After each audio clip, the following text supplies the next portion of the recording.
The loneliest moment of my life was not when my husband died. It was when I sat alone at my 65th birthday party while my own son smiled for photos on a cruise ship his wife planned without me. I kept checking my phone even after the candles had already burned down to melted wax across the silver tray. I told myself there had to be traffic. Maybe the highway outside Hartford was backed up again. Maybe Ethan forgot to charge his phone. Maybe Vanessa had mixed up the time. People make mistakes. Families get busy. I kept repeating those things in my head while the roast cooled in the oven and the ice slowly melted in the pitcher of sweet tea I had made the way Sophie liked it. The dining room looked beautiful. I had spent nearly 3 weeks preparing for that night. Fresh white roses sat in the middle of the table beside the blue candles I only use for special occasions. My best china was carefully arranged at each place setting. 8 plates. 8 folded linen napkins. 8 handwritten name cards. Ethan. Vanessa. Sophie. My sister Carol and her husband Dennis. Even little Mason, though he was only 7 and usually preferred eating chicken nuggets in front of the television. I had bought a new navy blue dress for the occasion because my late husband always said navy made my eyes look brighter. Around 7:30 I stopped pretending I was hungry. I just sat there staring at the front window every time headlights passed the house. The silence inside felt heavier with every minute. By 8 o'clock, the candles had burned low enough to bend sideways. That was when my phone buzzed. My chest tightened so quickly I nearly dropped it reaching across the table. I expected an apology. Maybe a frantic message saying they were almost there. Instead, I saw Facebook notifications. Ethan had posted new photos. For a second, I smiled with relief, thinking maybe he was uploading pictures from earlier in the day. Then I opened the album. The first photo showed Vanessa standing on the deck of a cruise ship wearing oversized sunglasses and a flowing white sweater. Her arm looped through Ethan's while the ocean stretched bright blue behind them. Sophie stood beside them, smiling politely, though I noticed her eyes didn't quite match the others. The next photo showed champagne glasses raised toward the sunset. Another showed my entire family gathered around a long dinner table somewhere in the Mediterranean. Everyone was there except me. I stared at the screen so long my eyes started watering. Then I saw Vanessa's caption underneath the album. Family is everything. Finally enjoying a real family vacation together. Real family. I read those 2 words at least 10 times. My reflection stared back at me faintly through the dark dining room window. The navy dress suddenly felt foolish. The table looked ridiculous now, crowded with untouched plates and glasses no one would ever use. Somewhere deep inside my chest, something quiet finally cracked open. Not loudly, not dramatically, just enough for me to understand something I had been avoiding for years. They had not forgotten my birthday. Vanessa had replaced me in my own family. And somehow, little by little, Ethan had let her do it. I did not clean the table that night. I could not bring myself to touch any of it. The candles had collapsed into pale blue puddles across the silver tray, and the birthday cake sat untouched beneath the warm kitchen light with Happy 65th, Mom written in white frosting no one would ever see. Around midnight, I turned off the oven and covered the roast with foil before placing it into the refrigerator beside the potato salad and strawberry pie I had spent all afternoon making. The house sounded different after that. Too quiet. The old grandfather clock in the hallway suddenly seemed louder than usual, each tick stretching through the rooms like a reminder that no one was coming. I slept for maybe 2 hours before waking up to the soft glow of my phone screen on the nightstand. More cruise photos. Vanessa standing beside Ethan under string lights on the deck. Mason asleep in a lounge chair with a blanket over his lap. Carol smiling beside a wine glass while the ocean sat dark behind her. Everyone looked relaxed, comfortable, like they had not left someone sitting alone 6,000 miles away waiting for them. I set the phone face down and stared at the ceiling until sunrise. The next morning I made coffee out of habit even though my stomach still felt hollow. Outside the kitchen window, the hydrangeas near the fence were beginning to wilt from the August heat. I normally watered them before breakfast, but that morning I just stood there holding my coffee mug with both hands, watching the neighborhood wake up around me. Across the street, Mr. Patterson loaded golf clubs into his trunk while his wife waved from the porch. 2 houses down, a young mother walked her twins toward the school bus stop holding oversized backpacks almost bigger than they were. Life continued so normally around me that it felt almost insulting. Around 10 o'clock, Ethan finally texted me. "Sorry we missed your birthday dinner, Mom. This trip came together last minute. We will celebrate when we get back." That was all. No phone call. No explanation. No acknowledgement that he had spent my birthday sailing across Europe while I sat alone beside a table set for 8 people. I read the message 3 times before locking my phone again. Last minute. Vanessa had been planning this for months. I knew it instinctively now. Nothing about her was spontaneous. Every dinner reservation, every holiday schedule, every carefully curated family photo online had always been arranged with precision. That was how she operated. Quietly. Politely. Like someone gently rearranging furniture while you slowly stopped recognizing your own home. As I stood in my kitchen that morning, still wearing the same navy dress from the night before, I realized something even more painful than being excluded. This had not started with the cruise. It had started years ago, one small omission at a time, and somehow I had spent all those years convincing myself not to notice. Once I allowed myself to see the pattern, I could not stop seeing it everywhere. Memories I had brushed aside for years suddenly returned with uncomfortable clarity, each one fitting neatly beside the next like pieces of a photograph developing too slowly to notice until the image became impossible to ignore. 3 years earlier, Sophie had been performing in her middle school choir concert. Remember buying a pale pink sweater specifically for the occasion because Sophie once told me pink made me look cheerful. Vanessa called me the morning of the concert sounding breathless and apologetic. She said the school had changed the start time because of weather concerns, and the event would begin 2 hours earlier than planned. I rushed across town in pouring rain only to arrive at an empty auditorium. Later that evening, I saw photos online of Sophie standing on stage beneath bright lights while Ethan and Vanessa smiled proudly from the front row. When I asked Ethan about it the next day, he sounded confused. "Mom, the concert started exactly when we told you." Vanessa quickly interrupted in the background, insisting there must have been some misunderstanding. There always seemed to be misunderstandings around her. Last Christmas, she told me Ethan wanted a quiet holiday with just the children because work had exhausted him. I spent Christmas Day alone watching old movies with a blanket folded across my lap, while snow fell steadily outside my living room window.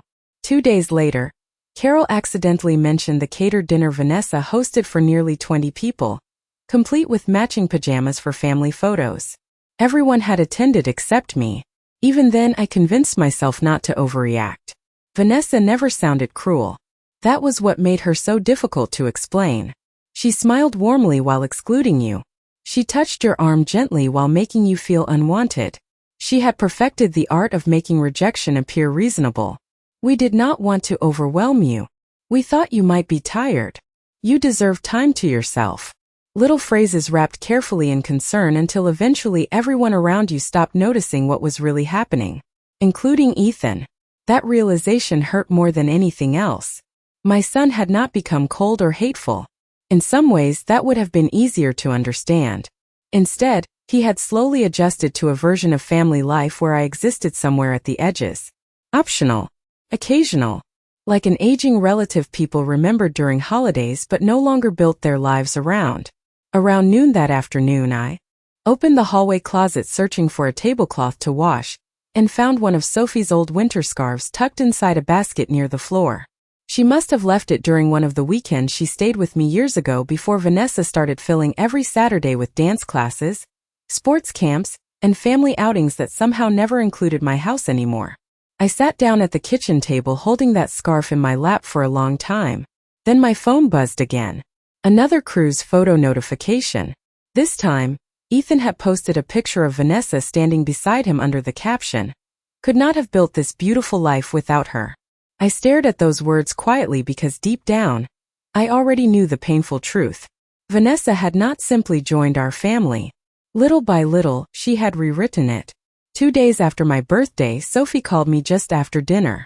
Her voice sounded unusually quiet, almost careful, the way children speak when they already know something is wrong but are afraid to say it aloud. I was sitting in the den folding laundry I did not really need to fold. The television played softly in the background, though I could not have repeated a single thing from the program afterward. "Hi, Grandma," she said gently. "Are you okay?" I looked down at the towel in my hands for several seconds before answering. Of course I am, sweetheart. The lie came automatically. Mothers spend decades pretending everything is fine, so the people they love can stay comfortable. Mom says you were probably happier staying home anyway because cruises are stressful. I closed my eyes for a moment. Even now, Vanessa was rewriting the story for everyone around her. Not cruelly. Not dramatically. Just carefully enough that she always appeared thoughtful, while someone else quietly disappeared in the process. Did you have fun? I asked. Sophie hesitated. It was nice, but I wish you were there. Something inside my chest softened slightly at those words. Sophie had always been different. More observant. Less willing to ignore uncomfortable truths simply because the adults around her preferred silence. When she was younger, she used to sit beside me in the garden for hours asking questions about flowers and recipes and old family stories. Vanessa once laughed and called her an old soul. At the time, I thought it was a compliment. Now I understood it was irritation disguised as humor. Sophie lowered her voice. Grandma, I probably should not tell you this. I sat up straighter without realizing it. Tell me what? There was movement on the other end of the phone, like she had stepped into another room. Then she whispered, Mom planned the trip around your birthday on purpose. The room suddenly felt very still. Even the ticking clock above the fireplace seemed to fade into the background. What do you mean? I asked quietly. Sophie took a breath. Dad asked if maybe you would want to come too. I heard him. But Mom said it would make things awkward because you get emotional during family trips, and she wanted everyone to relax. I stared at the dark television screen across the room, my reflection faintly visible in the glass. Emotional. That was the word Vanessa had slowly attached to me over the years whenever she wanted to dismiss my feelings without sounding unkind. Emotional when I asked why holiday plans changed at the last minute. Emotional when I said I missed seeing the children more often. Emotional when I looked hurt after being excluded. Sophie continued softly. Dad did not argue much after that. Somehow that hurt even more than Vanessa's cruelty. Ethan had not fought for me. Not really. He had simply chosen the easier version of family life, the one where his wife stayed happy and his mother stayed quiet. I swallowed carefully before speaking again. Thank you for telling me the truth, sweetheart. Sophie was silent for a moment. Then she said something I would think about for a very long time afterward. Grandma. Sometimes Mom acts like she wants to be you. After we hung up, I sat alone in the den while the evening shadows slowly filled the room around me. And for the first time I stopped asking myself whether I was imagining things. After my conversation with Sophie, something inside me changed quietly. Not dramatically. I did not call Ethan crying. I did not confront Vanessa or post emotional messages online the way people sometimes do now. I simply stopped reaching first. The following Monday, Ethan texted asking if I could watch Mason for the weekend, because their babysitter had canceled unexpectedly. Normally, I would have replied within minutes. I loved having the children over. I kept coloring books in the hall closet just for them and pancake mix ready in the pantry, because Mason liked chocolate chips shaped like smiley faces.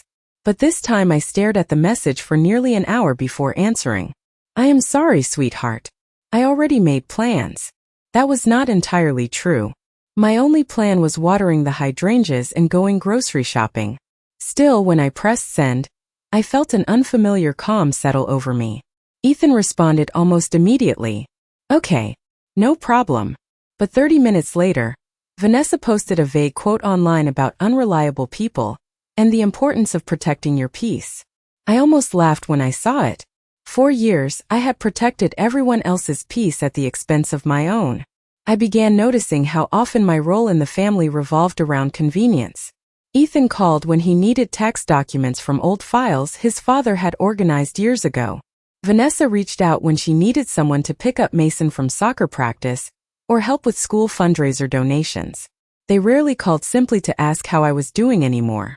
And somehow I had accepted that arrangement without questioning it.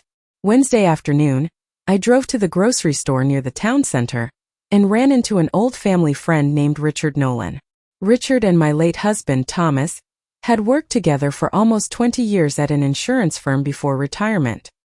He greeted me warmly beside the produce section and asked how I had been holding up since Thomas passed away 2 years earlier. Most people eventually stop asking questions like that. Grief has an expiration date in modern life. After a while, people expect you to quietly become manageable again. But Richard still looked at me the same way he always had, like my feelings mattered. We talked for nearly 20 minutes beside the apples and peaches while shopping carts rolled past us. Before leaving, he hesitated slightly. "Loretta, I actually meant to call you about something." I looked up. "What is it?" He adjusted his glasses carefully.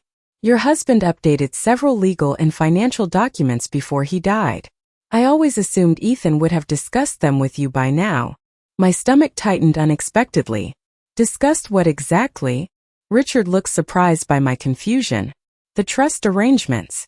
Thomas was very thorough about protecting you." Protecting me.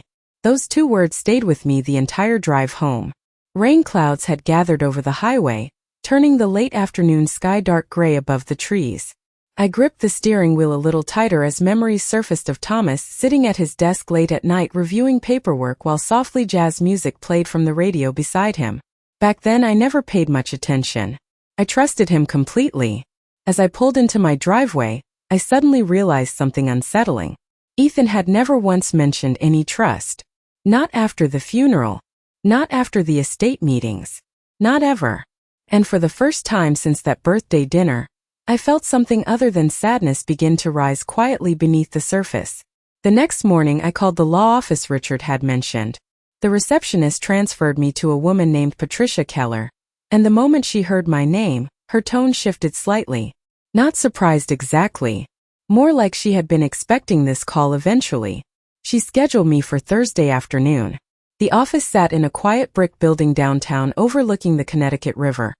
The kind of place with polished wood floors and framed oil paintings in the hallway. Thomas always liked places that felt solid and traditional. As I sat in the waiting room, I noticed 2 older men in suits discussing golf scores near the front desk, while soft piano music drifted through hidden speakers overhead. Everything looked calm. Respectable. My hand still trembled slightly in my lap anyway. Patricia greeted me personally and led me into her office carrying a thick folder with my last name printed neatly across the tab. She was probably in her late 40s, composed and sharp-eyed without seeming cold. After offering me coffee, she sat across from me and opened the folder carefully. "Mrs. Hayes," she began gently, "your husband was extremely detailed in his estate planning." I nodded slowly. Apparently more detailed than I realized. Patricia gave a faint smile at that. "Thomas updated everything about 8 months before he passed away." She slid several documents across the desk toward me. At first, the legal language blurred together in my vision. Trust agreements, asset schedules, property clauses. Then one sentence caught my attention immediately. Primary controlling beneficiary, Loretta Hayes. I looked up at her. "What exactly does that mean?" Patricia folded her hands calmly. "It means the majority of the family assets remain under your control during your lifetime." I stared at her without speaking. She continued carefully, almost as though she understood how disorienting this moment was becoming for me. "Your husband established a family trust containing the lake house in Maine, several investment accounts, and ownership shares connected to Ethan's business expansion loan." Ethan's business. My chest tightened slightly. 3 years earlier, Ethan nearly lost everything after a failed development project drained most of his savings. Thomas quietly refinanced part of our retirement investments to help stabilize the company without ever making Ethan feel ashamed about it. At the time, Ethan promised he would repay every dollar someday. Patricia turned another page. Thomas also included specific behavioral protections within the trust. Behavioral protections? I repeated softly. Patricia hesitated only briefly before answering. "Your husband was concerned about the possibility of emotional isolation or manipulation as you grew older." The room suddenly felt very quiet. Outside the office window, I could see gray clouds moving slowly above the river. Patricia continued in the same measured tone. "If any beneficiary deliberately attempts to isolate you from family access, social inclusion, housing stability, or financial transparency, the trust permits redistribution of certain inheritance percentages." I stared down at the documents again while Strange mixture of grief and clarity settled over me. Thomas had seen this coming before I did. Somehow, even while I kept making excuses for everyone around me, my husband had quietly prepared for the possibility that one day I might need protection from my own family. Patricia slid the final document toward me. Mrs. Hayes, legally speaking, you have significantly more authority over these assets than Ethan or his wife likely realize. For the first time since my birthday, I felt the balance inside me begin to shift. For the next week, I said nothing to Ethan or Vanessa about the trust. I watered my flowers. I went grocery shopping. I attended Sunday service at church and smiled politely when neighbors asked about the cruise photos they had seen online. On the surface, everything remained normal. But underneath that quiet routine, something fundamental had changed. I was finally paying attention. The first sign came the following Tuesday when Ethan called unexpectedly during breakfast. His voice sounded strained in a way I had not heard in years. Mom, quick question. Did Dad ever mention anything about refinancing restrictions connected to the lake house? I stirred cream into my coffee slowly before answering. No, sweetheart. Why? There was a brief pause on the line. I could hear papers shuffling somewhere in the background and Vanessa speaking softly nearby. The bank flagged something during paperwork for the business expansion loan. Probably just legal confusion. Business expansion loan. Ethan had been talking for months about opening a second office in Boston. Vanessa practically treated the idea like proof they had fully arrived in the world she always seemed desperate to belong to. Bigger house. Better schools. More exclusive country club memberships. Everything polished carefully for photographs. I am sure it will work itself out, I said calmly. Ethan exhaled heavily. Yeah, probably. But his voice lacked confidence. 2 days later, Vanessa called me herself. That alone was unusual. Normally, communication passed through Ethan unless she needed something specific. Her tone sounded sweet, almost overly warm. Loretta, we missed you at Sunday dinner. Mason kept asking where Grandma was. I looked out the kitchen window at the rain falling softly across the backyard fence. That is kind of him. Vanessa laughed lightly. Actually, Ethan and I were thinking maybe we should all have dinner this weekend. Just family. It has been too long. Family. The word sounded different coming from her now. More strategic than affectionate. That sounds lovely, I replied evenly. Wonderful, she said quickly. And maybe while we are together, Ethan can ask you about a few old financial documents connected to Thomas. Nothing complicated. There it was. Not concern. Not reconciliation. Paperwork. I almost admired how efficiently she moved once she sensed control slipping away. Saturday evening, I drove to their house just outside West Hartford beneath a pale orange sunset. The property looked immaculate as always. Fresh landscaping. Expensive outdoor lighting. Large windows glowing warmly from inside like a magazine advertisement for suburban perfection. Vanessa greeted me at the door wearing cream-colored slacks and a soft cashmere sweater, every detail carefully arranged. Ethan hugged me quickly but distractedly before returning almost immediately to his phone. During dinner, conversation stayed shallow and overly pleasant. School schedules. Soccer practice. Vacation stories from the cruise. Vanessa performed warmth beautifully. But beneath it, I could feel tension moving quietly through the room like an electrical current. Halfway through dessert, Ethan finally cleared his throat. Mom, there are apparently some old trust structures Dad put into place years ago. I took a sip of coffee without rushing. Is that so? Ethan nodded while Vanessa watched me carefully from across the table. The bank says certain approvals still require your authorization. For a moment, no one spoke. Then Vanessa smiled again, though this time it looked tighter somehow around the edges. Honestly, it is probably just outdated paperwork. I met her eyes calmly across the candlelight. Maybe, I said softly. Or maybe Thomas knew exactly what he was doing. The atmosphere changed after that dinner. Not openly. No one raised their voice or said anything cruel directly to my face. But I could feel the shift immediately, like the pressure in the air before a thunderstorm arrives. Ethan began calling more often, though every conversation somehow circled back to finances.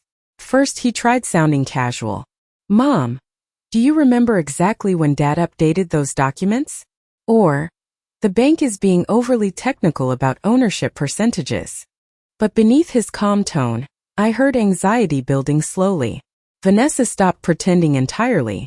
3 days after the dinner, she sent me a long text message explaining how difficult things had become financially with the new business expansion plans.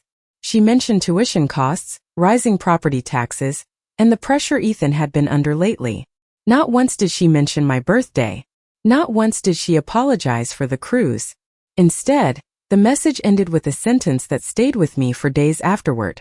Families should support each other instead of creating unnecessary complications. Complications.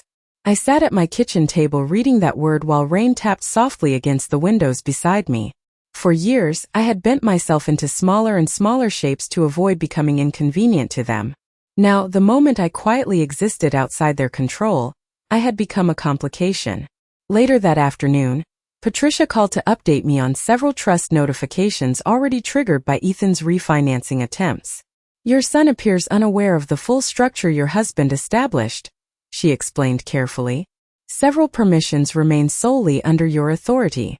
I looked around the kitchen slowly while she spoke. The same kitchen where Ethan once sat doing homework at 12 years old, while I packed his lunches before early nursing shifts at the hospital. Back then, I would have done anything to protect him from stress. Maybe that was part of the problem. I protected him so thoroughly that he never learned to recognize sacrifice once it became quiet and ordinary. The following weekend, Sophie came by unexpectedly while Ethan and Vanessa attended some networking event downtown.